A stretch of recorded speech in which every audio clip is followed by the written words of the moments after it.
Deezer s'est penché sur la solution Atlas par Facebook au printemps dernier.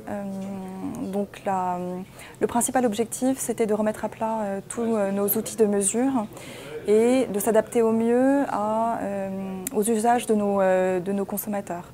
Dans la mesure où l'usage est de plus en plus mobile, en tout cas tout device, ça c'est certain, mobile, tablette ou desktop, et avec une prépondérance de plus en plus marquée sur le mobile, on avait besoin de s'orienter vers un outil qui pourrait optimiser nos performances médias sur la base du cross-device.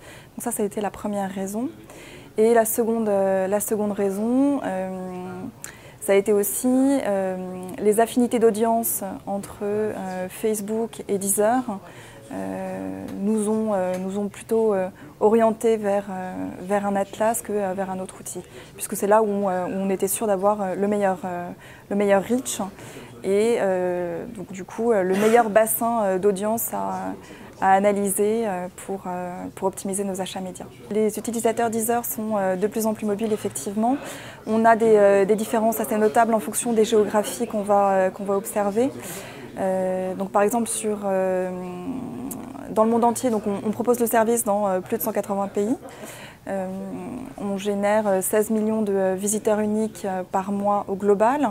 Si on prend l'exemple de la France, qui reste le plus gros marché historique, les consos exclus mobiles représentent quasiment la moitié. À cela, vous pouvez ajouter les audiences communes, donc les personnes qui vont être multi-device et qui vont aussi bien écouter de la musique sur leur desktop que sur leur device mobile.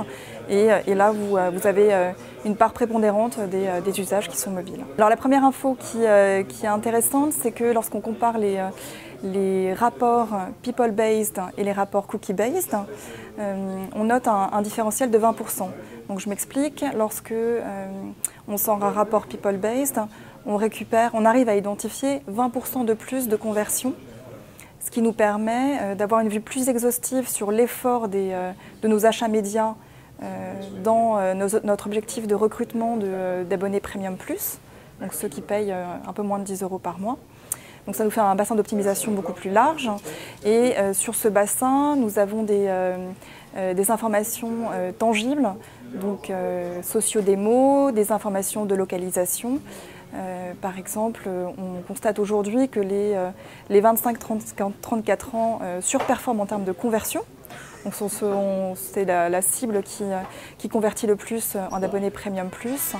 Et notre plan média peut être optimisé en fonction de ces premiers insights.